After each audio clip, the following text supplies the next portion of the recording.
Welcome back to the Big Moves podcast. My name is Bo Belmont. I'm the founder and CEO of Belwood Investments.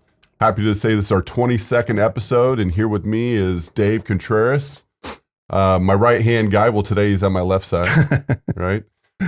We got some really interesting topics to cover today, and I'm going to hand it over to Dave because a lot of these questions have been asked by numerous investors, and we really want to just put those out there so we can get you guys some answers, and we'll just hand it over to Dave right now. Okay.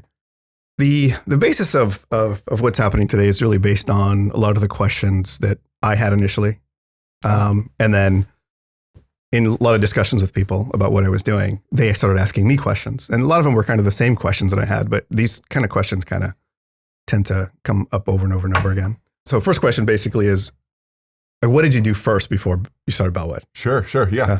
So I got, I really got my first taste of real estate from my mom.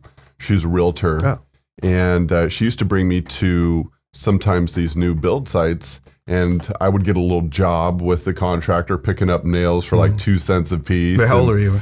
Oh, geez, probably 10, 11, 12, okay. Old enough to know not to get hurt and pick up a power tool and injure myself with. So, but I could pick up nails and I could pick up scrap wood and whatnot. So I got a first taste of, wow, so this is how a home is built. This is the inside. This is the bones of it. And that was about it. Like that was my experience. She, would bring me to a couple showings. So I got to see the realtor aspect of it, a brief glimpse into the construction aspect of it. And then it was radio silence, right? It was high school. It was life. And then it was sales that actually brought me back into the real estate industry. I got a job at a windows and siding company. Now, yeah, it had some real estate connections because it was, windows and siding for homes, but I had no contact with, I didn't even know about the product. It was basically all telemarketing. So that's where I really learned the ability to sell a product. And I was recruited by a company you may have heard of before, AmeriQuest Mortgage Company. You ever heard of them? Yeah. So they were really strong, really strong mortgage company, and really set the pace for my mentality of sales. And which is, if you ever seen The Boiler Room, is really along the lines of that. And so, that's the way I kind of, expect sales to be ran, an aggressive way. And it's helped Belwood tremendously. So from America, I was recruited by AmeriQuest. I became an account executive, and then was recruited by U.S. Home Loans a couple years later, and then People's Choice Mortgage Company. And every time I got recruited, and now this is being in the early 2000s, and this was subprime lending. So this was a vicious industry. I mean, it was crazy. And if you remember those times, it was a wild real estate market. And you get hints of that, in this real estate market at times, right? Especially during the COVID when values shot right up. But I really got a good basis in real estate finance from them. They had a tremendous training program, and I was able to get in there and just basically learn. And within the first week, I was literally in training. They handed me a lead to examine. They said, here's how we, call people, and it has all their information, their phone number, and how much they owe. And I'm like, so these are real leads? They're like, yeah, that's a lead that what somebody wasn't able to close, and so we're just giving it to you as an example. I'm like, noted. Boop, boop, boop, boop, boop, boop, boop. Sold them. I walked into my branch after training with a closed transaction. That first month, I broke the company's records for deals in 1 month and really set a pace for and expectations for myself on a level that I needed to maintain. And I did maintain that through my tenure as a mortgage broker. Now laws have changed. You have to have a license and all this, but before you could get individually licensed without NMLS is what they call it now. And so everything really got restricted after the crash. I had to segue to something because there was, after the crash, 2007, May of 2007, there was no subprime lending. There was nothing. But I had a good basis of real estate finance. I understand the skeleton of a home, and my mom was a realtor. So I'm starting to piece all these things together. And then there was a gentleman, Dan Clark, and he lived in my neighborhood. And he really started opening my eyes to real estate investing. Very smart guy. And he was doing something called flipping homes. And it wasn't what you saw there was no HGTV. This was not a thing, right? This was something that was kind of held close to the vest by real estate investors, and they didn't really want to tell people about it. And it was just a whole world. There was wholesaling, and there was all these things that just weren't as popular as they are now. And so he started to invite me to a couple of places. I started to meet crews, and then we partnered on a project, and then I took it from there, right? I learned basically a little bit of real estate investing from him. We partnered later on. I learned the basics of what he was doing. And then when the crash came and I didn't have anything to do, I was able to use some of the capital that I had saved up to buy my first foreclosure. Now, what's amazing is I was actually doing loans on this same street in Sacramento. It was Scotland Drive, 3052, I believe it was. And on this same street, I was doing loans for over $450,000 on the same model match home. Now I was able to buy this home for $175,000. Wow, things changed. And so I was still looking at homes in the market, and I was seeing drastic price decreases from the 450s, 500s down to 375 and lower. Now this was an REO, and it was nasty, it was gross. There was, it would literally, I'm going to tell you, this was the first thing. There was a pair of boxers in the garage. And in those pair of boxers was somebody who couldn't make it to the bathroom. Oh. So they just left this gift in the garage. So that gives you kind of the sense of this home, right? It was gross. But I was able to buy it for $175 and understand that I could put an amount of money, and I had earmarked $40,000 for this. And I could sell it far less than what the declining market was going for. What the momentum and the trajectory of that market at that time, I was able to buy, renovate, and sell this home and still be lower than the pace of the market going down. So there's always people buying homes, even in a downturn market. It's just got to be the most affordable one and the best looking one for people to make that decision. And so that's what I did. And I understood, even in a declining market, there's money to be made in flipping homes. So that was just it. I learned my very first one. I did all of it by myself, except the granite fabrication. I didn't know what I was doing, but I set the cabinets, I ran wire, I did the windows, I did stucco, I did the roof, and I did it most of it wrong. And I had to be corrected by the inspector. That was an interesting relationship at the beginning.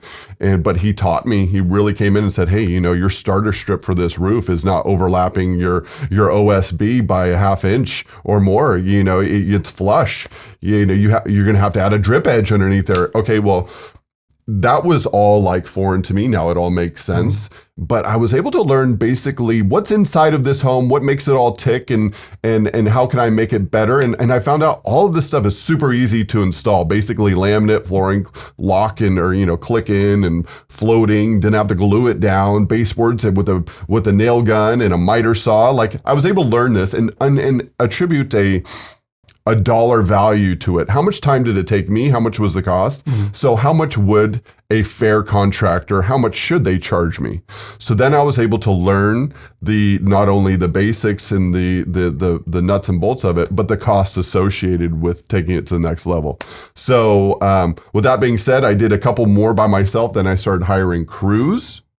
And then it was the inception of basically the B52 model, because then I was starting to attract my friends who said, "Wow, this concept that you're doing of buying homes and renovating them and selling them is really, really attractive."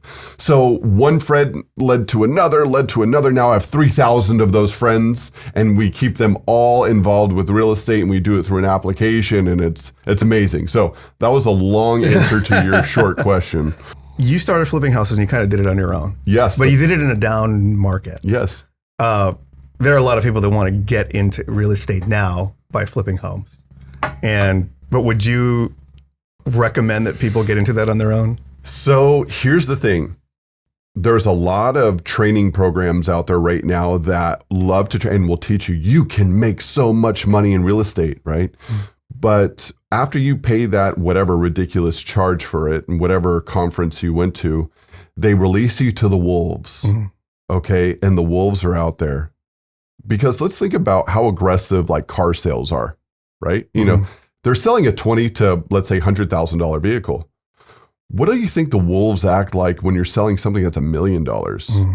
Now, some of the realtors out there aren't behaving like that. Those are your realtors that have potentially a spouse that they don't, you know, there's vacation money or cleats, right? Sporting equipment for the year. So it's not those realtors. It's the realtors that you do this for a living, that work on the weekends and commit themselves because this is how they feed their family. So you're dealing with high level transactions and they're fending for their family or their client.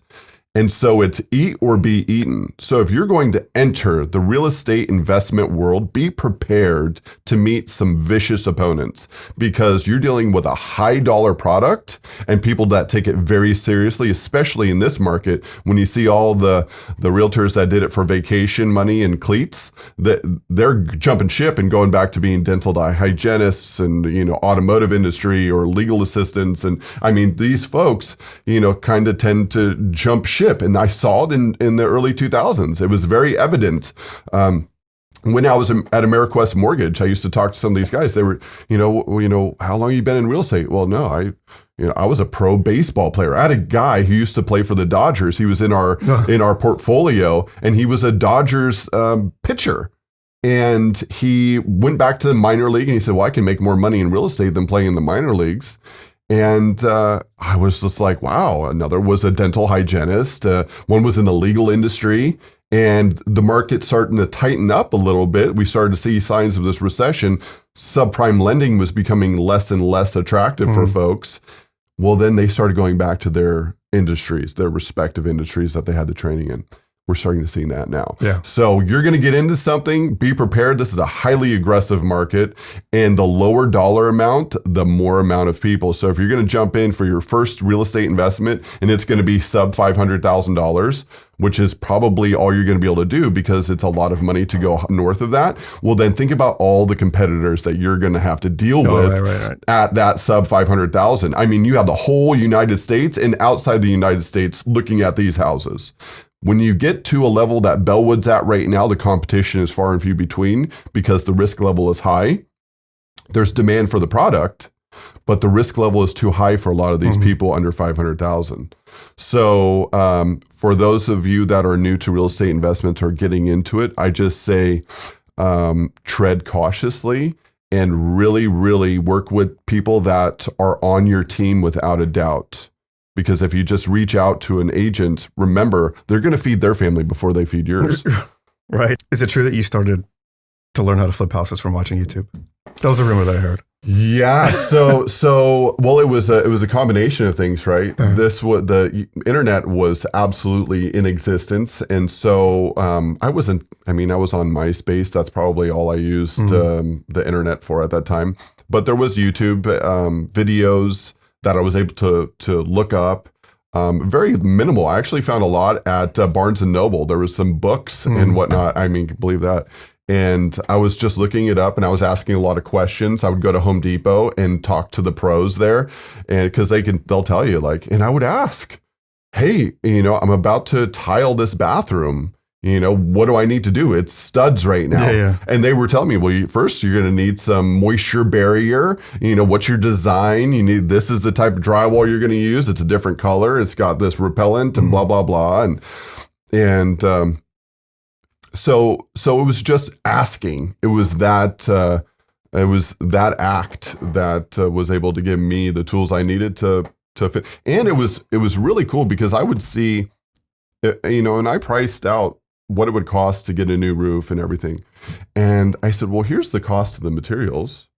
And here's what they're charging me. And there was just a huge gap there. I'm like, that's massive amount of profit. I don't see the work there. I'm looking at the materials, how to apply it. I don't see why you have to charge me an extra $15,000 to put on this roof when it's probably just going to take you a few days. And so what I figured was, well, not only am I going to take this on myself, but I get to buy all new tools and still be far below what the contractor. So I just started stacking up tools because of all the money I was saving by doing the project myself and learning.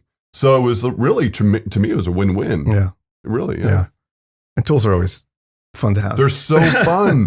They're so fun. Nail guns were a really cool thing for me. Now they're like cordless and they got gas and all these different things. And but yeah, for me, it was even I remember when I got the coil gun for the roofing materials, for the roofing shingles. I mean, it's got a drum on there. It looks like a Tommy gun. Yeah, machine gun, yeah. Yeah. And I was like, and it comes in chains and nails. I'm like, contractors got cool jobs. I'm like, this is sweet. I can dig this. As long as the pitch of the roof isn't too steep, right? Oh my, well, yeah, I didn't mess with any of those. And thankfully, these were all like single story ranch homes that I did.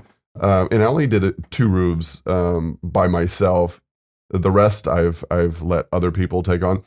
But we have a roof that just to get to the top floor of the house is requiring 4 levels of scaffolding. Wow. And then you get to the roof and then you have to deal with the pitch. I'm like, this is why, there is insurance and bonds for contractors, because success of surviving that fall is pretty low. Yeah. It's dangerous. So I don't do those anymore. I stick to the office work. You had some success flipping homes, and then you probably would have what one would assume is a pretty decent profit margin, because you're not partnering with anybody. You're just being able to keep it all yourself, right? Yeah. Obviously a lot more work. But then that leads me to because this is actually a question I've received is, well, why would you want to have investors where you have to share your profit? Yeah. When you could just keep it for yourself. Sure. Yeah. So what was the genesis? Was it, well, I mean, maybe this is, I don't want to go too far, but like what inspired that and what was the genesis of Belwood at that point then? Sure. So a combination of things. Probably the most impacting was a surface level or a ceiling level that I had reached, doing it completely on my own. Now, there's a lot of capital that's involved with flipping homes. And so I was limited to doing, 3, 4, 5, 6 on my own. And then what I found was early on, I had friends saying, I want to do what you're doing. And I said, well, here's a way for me to continue doing what I'm doing on the side, but also do one more and get half the profits with my friends. I have the resources. I have the ability. I've learned how to manage these guys. The cost associated with me managing this extra job, it's worth half the profit. And so to my friends that wanted to invest in real estate, but didn't want to quit their jobs or didn't want to cash in all their 401k, had some capital, this was very attractive to them. So what happened was, it was actually my friend Ray. He said, okay, cool. I want to do this. I'm going to come in with how much money, Bo? At the time, I was getting what's known as a hard money loan. Okay. And if you're new to real estate investing, it's hard, man. They're charging you ridiculously high rates and a lot of points. And so I was getting half of the purchase price with that. Ray was going to come in, or did come in, with the other half of the purchase price, plus all the renovation costs. So he was able to save a relatively large amount of money, not having to do it all by himself. And then me managing the entire project. Well, Ray did really, really well. And he was able to get his money back plus half the profits. And he said, well, I want to do another one. And as a matter of fact, so does my friend. So that's what kind of snowballed the friends aspect of Belwood. Now, it wasn't Belwood at the time. It was just Belmont. It was just me. And then that started to snowball. I was doing more on my side where I didn't have to share the profit. And I was doing some on the side with my friends where I did split the profit. Well, as that group of people grew, so did the need for updates and questions and being able to be a part of the project because it's fun. All of those questions started to, get pretty hectic. Mm-hmm. And what it was happening is I was building a business that was far more scalable than what I was doing on my own. And David, you know me. Sorry, Dave, you know me. Like, my goals for Belwood are so lofty. Yeah. And it's globally. That's a whole episode into itself. It really is. So I said, wow, this is really changing lives. My friend made a lot of money. His friends made a lot of money. I made a lot of money. I have all of my workers making a lot of money. We're able to take a nasty product, make it beautiful again. Neighbors love the house. I'm like, this is a really great situation. Let's see how we can take it to the next level. So in 2018, we launched the Belwood application. Now, at this time, we have about 3,000 what you would call friends who are all participating in real estate investments. And I stopped doing them on my own because that takes up a huge amount of my time. Now I dedicate all of my time to the Belwood B52 method, which is basically you still get 50% of the profit. But what has happened now is Ray's cost, my friend, right? His cost to participate. Now, Ray actually is a very successful investor on his own right now, right? He's learned so much and does very well. But now my hard money lender is turned into basically a line of credit that I have access to much more affordably, and I get a lot more of it. So instead of them coming up with half the purchase price, this bank is coming up with 80% of the entire project cost. So now my friends are coming in with 20%, quote unquote friends are coming in with 20% versus the 50% of the purchase price and all the construction costs. Only 20%, yet I still give 50% of the profit back to my friends or the investor. Yeah. So that's the B52 method, 50 for 20%. So you mentioned that 2018, you launched the app in 2018. Yeah. And by that point, you had 3,000 friends, investors. So at that point in time, we'd had several hundred investors. It's really when we started the application and started sharing it and giving the opportunity for others to share it that we have built now 3,000 people on that app. So when did Belwood officially start? You're saying I'm forming a company. 2018. By 2018. Yeah, Wow. May of 2018, Belwood was formed. That hasn't been that long. No, 6 years. Wow. Coming up on 6. Well, yeah, next month will be 6 years. Wow. To me, it has flown by. I bet. Yeah, absolutely. What do you think has been the biggest challenge so far since the launch of the app? The biggest challenge is, there's technical challenges. There's challenges with the real estate market. There's challenges with employees. I would say the most challenging is inventory. Yeah, our systems have been adjusting, but they're improving, right? Our V2 of the app is coming out, so we're really excited about that, bringing a lot of cool tools to the investor. But overall, our capacity to acquire inventory becomes difficult because of the amount of investors that we have. So that's why we're actually pushing to go public and bring some people on that can bring this opportunity to the world and really show them that traditional real estate, which has been the focus of many, many realtors, is not going to pay you as well as Belwood real estate. Yeah. So when realtors understand fully, globally, internationally, really, that they can bring their inventory to Belwood and get paid twice as much on every single transaction, well, then we feel that that's going to sway the focus of realtors from the 1999 headshot on that takes up 80% of their business card and very little information about their real estate experience. Yeah. We want to refocus that to the the hustler, the person that uses real estate as their main source of income. Yeah. Right. So that we feel is going to satisfy our need of inventory. But for right now, to satisfy our need of inventory, we've launched our luxury line of real estate investments that we've been getting into, where instead of buying, let's say, $150,000 or a $500,000 home and having, two investors on, or rather 50 investors on, and completely diluting it, we can buy something for, let's say, 5 to 10 million and put a whole bunch of people on.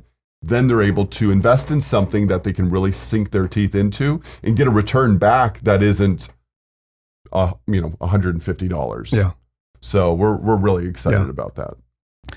Let's just briefly sort of talk about the agent's role. If I was, say I was an agent, in the simple terms, what would be the benefit of working as an agent as opposed to just the traditional route of working as an agent? Well, yeah, I'm glad you asked that because I was just touching on that. Yeah. So the realtor is under attack, 100%, without a doubt, by technology, by National Association of Realtors, by everybody right now. Why? Because people are understanding hey, they're taking a significant chunk of commission out of these transactions. And I saw the same thing happen in 2006 when the market started to tighten up a little bit, and people are still seeing realtors making 6% on a transaction, splitting it.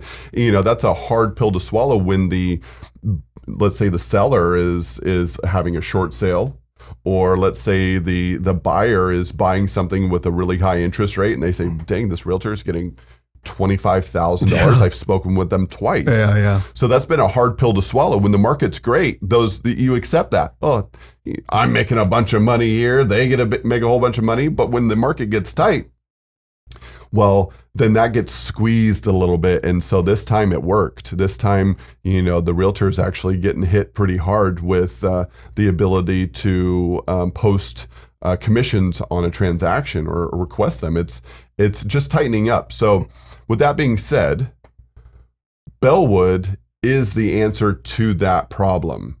For those of you that are realtors, right? If you're listening to this and you're a realtor, we're not looking for the beautiful home. We're not looking for the forever home. You find somebody, their forever home, that's your forever commission check.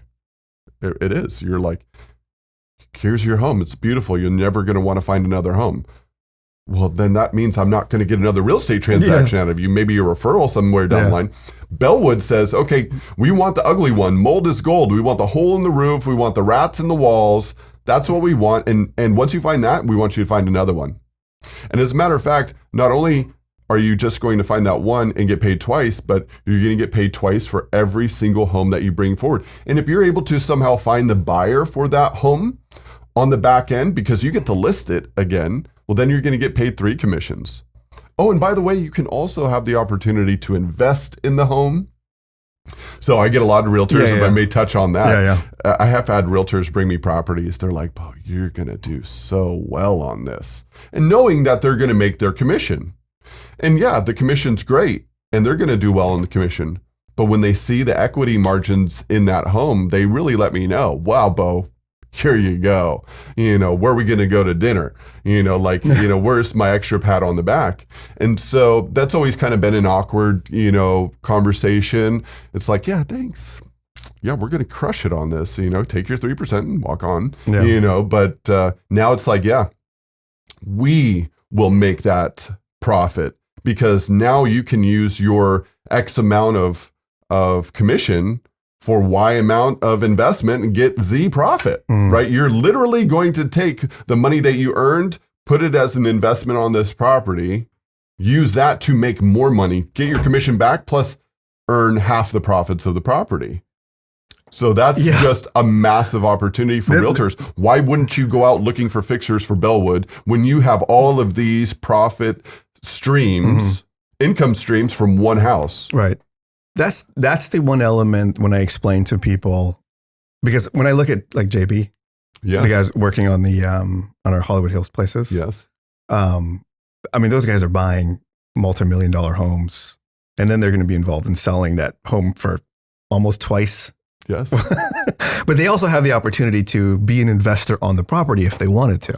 I don't know if they are, But if they did, I mean, the amount of money that comes in from those two transactions, We have a lot of realtors that bring us properties and invest in them. Okay. It's a wild idea. And when I tell people that exact thing, like they're almost speechless because they've never heard of such an idea. And there's nothing like it. Right. There is really nothing. Yeah. And I've talked to real estate agents and their first question was, that just sounds, way too good to be true. I know. Right? Yeah. So here's what I say to something that is what is too good to be true. Just do the homework, right? Let's look at what Belwood does. Okay, we're a buyer, of real estate that takes real estate and transforms it. We renovate it. Okay, that's not complex. We've taken something that has been done over a long period of time, and we've packaged it differently so the people understand what it is. Okay, real estate investing has been so far out of reach for people. And it's only recently that it's become so popular. And by recently, I mean the last 20 years, with the HGTV push, and there's 30 different channels of it. But what I ask the skeptic is just look at the overall transaction. All we are doing is buying a home, renovating it, and selling it. Belwood is getting a loan to purchase this home in the amount of 80% of the entire project cost. The remaining 20% of that project cost, and by project, I mean the acquisition, the remodeling, all the costs associated with taking it from zero to hero, Belwood takes care of 80% of that with a loan secured in the first position. The remaining 20% is then fractionalized, chopped into a whole bunch of little pieces, and offered on our application. Each person can offer to be one of those fractions. And when they do that, they're acting as a lender.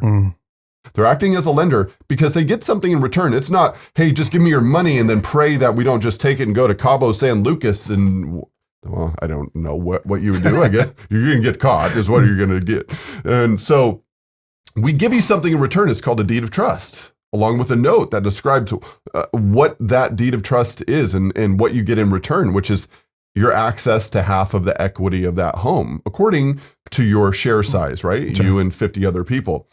Now, these deeds of trust are secured in a numerical order based on the amount that you invest. If you invest a whole bunch, well, then you're in the lower position. In real estate, you're paid off in the lower positions to the higher positions. So it's actually better to be in a lower position. Oh. It is. Okay. So you get paid off in that order. So each investor gets to participate in this transaction. Then now that we have the money for this home, we buy this home. Now, let me step back a little bit. We found it from a realtor.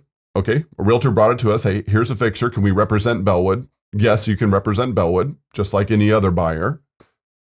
We buy the home, you get your commission. Let's say 6 months later, the home is done. We've bought the home. We've renovated the home. We're partnered with a lot of cool people out there, Home Depot being one of them. The home is flipped. It's back on the market, but it's back on the market with the same agent that brought it to us in the first place. Okay? They're going to sell the home. So there's your two commissions. You represent on the purchase, you represent on the list. So it's not too complex, not too good to be true, right? Mm-hmm. Now we just bump it up one level. There's this 20% fractionalized segment of this purchase that we took into account when we bought the home. Did you buy one of those fractions with the commission that you had on the purchase? Yeah. So on the purchase, let's say it was a $500,000 home and they got 3%. Well, there's $15,000. Did you buy one of those chunks for $15,000? Because if you did, that $15,000 is secured as a deed of trust, let's say in the third position. Mm-hmm. And when we sell the home, you get your deed of trust back, that $15,000, but then access to 50% of that profit. And let's just say we split, X amount of dollars. Well, then the rest of the money, right? Belwood gets half, is going to be split up according to what that investor or that realtor invested in that fraction. So it's not too good to be true. It's saying, hey, here is an opportunity for you to be a part of something that you've worked hard in locating. You're going to handle the representation on both ends, and you get to participate in the investment. Yeah. So once it's kind of dissected, I think it's a little bit more understandable. Do you think? Yeah. I hope so. It's totally easy. I'm trying to explain it to the world. It's this is really cool, guys. It pays you more than traditional real estate. Yeah. And I think as the market begins to tighten up, the billboard photos from 1999 headshot, that type of realtor is going to start, leaving the market, leaving the hustlers that understand, yes, like the JBs and the Medis, like those guys understand it. They get it. I have a lady out in Santa Barbara that understands it and gets it. I got a guy in Newport Beach that understands it and gets it. All of our realtors up in Sacramento get it. We have this one lady, super aggressive, wants to get into it. She's in Arizona. She's like, let's go. No. So for the folks that have been introduced to Belwood that are the true hustlers, this is like an answer. But this is only organically shared. Think about when we're able to, let's say, go public, right? We're going to push Series A, Series B. We're going to ring that bell. And then when you're watching the Super Bowl and it comes up, here, let's transform our neighborhood together. Everybody sees the neighborhood house that's got weeds overgrown and is nasty. Let's not only make that home better, let's put that homeowner in a better place with some cash. Let's, as a community, invest in it. And let's use our realtors who are part of this community to sell it. Let's all invest in it, make money from it, and just improve our neighborhood. So there's just a magnificent movement that's going to be had and is already being seen. And it will only be propelled with going public and sharing this with people. Like, hey, this is going to change the world. This really will. And it's not too good to be true. Yeah. Because here's what we've done. We've dissected it to make it look and feel just more digestible. Right. So there's another level to it as well, which took me, it was about 3 weeks until I realized, there's a thing. It was the idea of having referrals through the app. Yes. And I asked Brandon, one of the investment managers, Yeah. I said, hey, Brandon, is it possible that you can be an agent and then also invest in a property? You already answered that question. He said, yeah. My mind was kind of blown. I said, well, what if I had referrals underneath me and they also invested? And I said, can I do that too? He said, yeah. And I was like, wow, there's three levels. There's more levels. There really is. I know there's more. Yeah. But I mean, those initially if you're an agent, you can get in on that. But even as a regular investor, how beneficial it is to not only invest, but just to convince people and show them and just get people underneath you. Hopefully it's not a lot of convincing. Hopefully. Usually it's not. Yeah. And that's the success that I've seen. I talk to people about it, not to try and sell them on it because they're just asking me what I do. Yeah. And so when I explain what the company does, and I've gotten pretty good at explaining in those simple terms, the company, right? And within just a few minutes, their response or their question to me is, how do I get involved? How do I sign up? And then I preface like, hey, just to be fair, I wasn't trying to sell you on this, but because, and just because the system works so well, that it's an easy sell. Yeah. Very easy sell. Yeah. Yeah. And there's all those other levels to it, which is pretty wild. So the referral aspect is something, again, that is not a mystery to the real estate investment or real estate world. Mm-hmm. Okay. So when you look at a closing statement, when you close a real estate transaction, there's like 1 million line items. Okay. And you can consider some of those line items, and the majority of them are hands in the cookie jar. You got title and escrow, you got different insurances, you have, contractors, you have requests for repair guys, you have realtors, you have lenders, all of them with their hand in the cookie jar. And one of those is typically sometimes a referral. An agent couldn't process a deal, is out of the area and puts in a referral. You don't have to be a licensed person to get a referral. You don't. Now there's tax obligations, obviously, and sometimes the escrow officer is going to want to notate that. But in essence, you can give these referrals to whomever you want. Now it has to be based on a transaction, and it's not an MLM. Like, this is a deal that's closing, and you get a portion of it, little portion of it. So as an investor, you are investing. You say, hey, there's proof to this. I've seen it. I'm a part of it. Do you want to be a part of it as well? Well, yes, absolutely. You share the Belwood app with them, and they're going to put your name as the referral.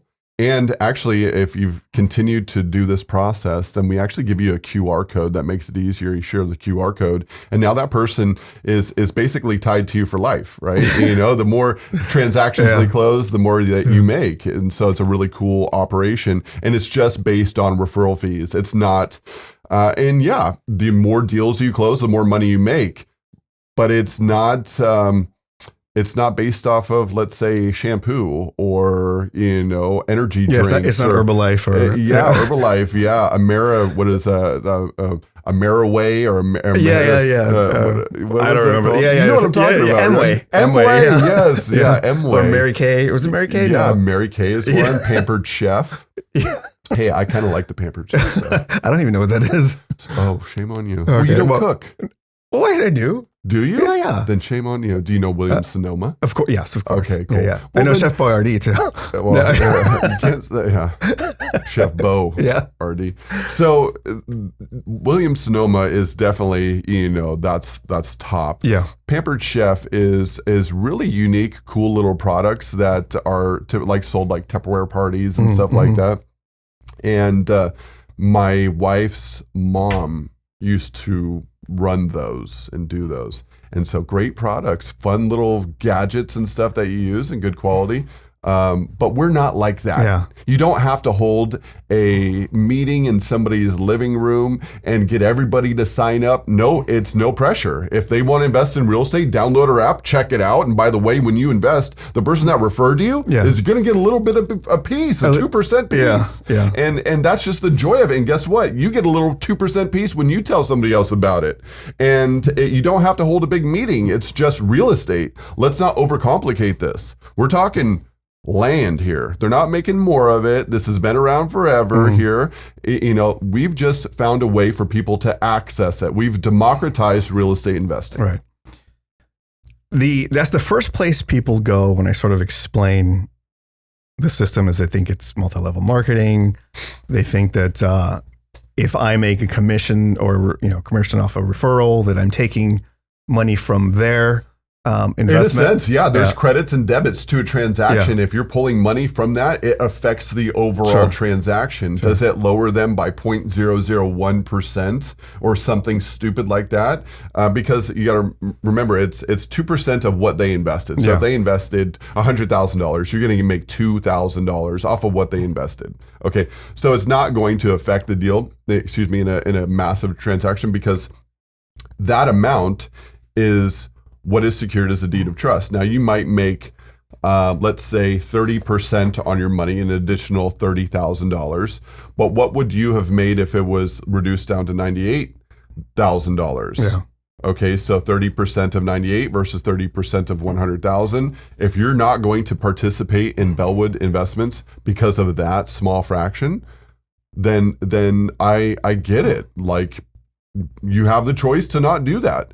But for a lot of people, that's an affordable cost and one that they're really happy to take on, and thankful that you brought them to Belwood in the first place. Like, hey, here's a 2% thing for you. Yeah.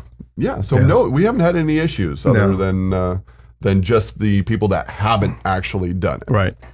And I haven't tried to get referrals, but I probably have 10 people underneath me already. Have they put your name? Yeah. So then you got them. Yeah. I mean, there's nothing you can do about it. You're going to get a check in the mail. Yeah, exactly. Absolutely. And I was talking to one of the investors, Eva. Yes. And I don't remember the numbers that she said. I don't want to misquote her. Yeah. And when she told me the amount of money that she will make on referrals alone, was unbelievable. You could live off that. By itself. So without the actual investment. And the thing is, it's not based on a fake product. It's based on closing transactions, real estate closings. It's not a fake closing. It's not a what if closing. It's a real estate transaction. We've already taken into account that fraction being gone. Yeah. And so it's all math. Right. It is all math. You take into account these fractions being gone. You take into account the costs associated with borrowing the funds in that first position, how long you're going to borrow them, how much construction. Like, all of these things take experience take time to acquire this acumen. It's not just easily acquired. And so we've been able to say, okay, here's the costs associated with this because we've been involved with thousands of transactions. We can afford this fraction. Sure. And in the future, we can make that fraction bigger because we'll have more inventory, we'll have more investors, we can clean up our systems. I can invite more technology to our tech stack, right? Which is continuously eliminating the human need for some of our things like administration, marketing, sales. Like, at the end of the day, guys, I'm not going to lie and say I'm not going to take advantage of the AI. Okay, that improves our investors' ROI. AI equals higher ROI. Yeah. And it just does. And so my goal is to make the investors as rich as possible. Because what happens? The natural byproduct is Belwood gets rich and is able to do amazing things. Yeah. Like, what I want to do? I want to build hospitals and churches and amazing things. Yeah. Rising tides, right? Yes, absolutely. Brings all boats, right? Yeah. So we have just a really, really lofty goal with Belwood. And it's really hard to kind of compartmentalize it. It's just so massive. So I guess that's going to be on another episode. We're going to be chatting about where Belwood is going. Yeah. Our potential goals. Yeah. I'm excited about that one. So let's talk a little more personally, right? Because I think your story is very interesting. Okay. And you had an incident, something that you experienced several years ago. Yep. That was life-changing. Mm-hmm. And I would probably say influential to where you are now. Sure. Sure. If you don't mind, could you, and I know a little bit about it, but I don't know a whole lot. But could you start to share some of that story with us? So you're probably referring to 2013? Yes. Yeah. Yeah. So, that was probably at the time, the most tragic thing that's kind of happened, not only to me and my family, but to just everyone involved with that. It was just a real tragedy. And, here, it was vacation. It was a family reunion and, celebrating my cousin, his 30th birthday. He was a police officer in Santa Cruz and we booked an Airbnb, ironically. Now we have a bunch of those. And there was some false advertising with that thing. And we didn't know what neighborhood we were going to. We didn't have the address. And we basically showed up day of it was in Napa, and to downtown Napa to wait this address being given to us. And then lo and behold, it's 45 minutes from Napa and in Napa County. And the website was napalakehouse.com. And we're thinking, wow, I've never heard of a Napa Lake. Where is that? Well, long story short, there is no Napa Lake. And what they were referring to was Lake Berryessa. And this was a very remote area and very scary area, honestly. And we really didn't have any choice. I had people fly in, my sister and her wife and my cousin and his sister and his mom and it was just my wife and child. And so we couldn't turn back. It was like, okay, well, we've all come here. Let's just make the trek out there and make best of it. And that was at the time, what I felt was the worst decision of my life. We got out there and it was almost like a horror movie.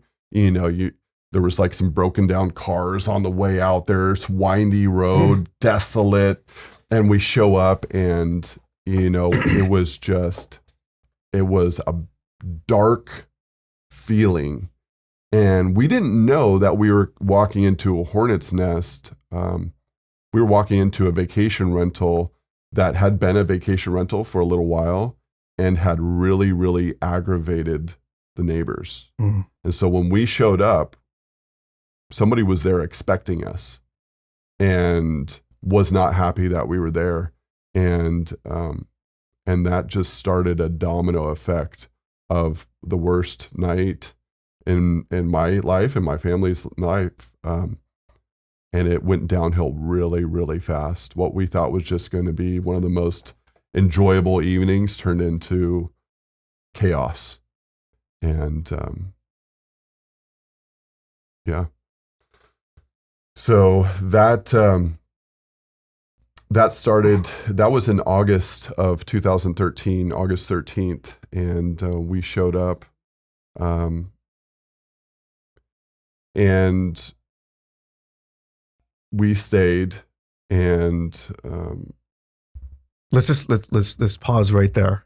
Episode 23 to be continued. Yeah. Geez. Wow. Yeah. So thank you for listening to our 22nd episode of Big Moves Podcast. Really touched on some deep things today, really some questions, and topped it off with some deep stuff there. So we'll be touching on that in episode 23.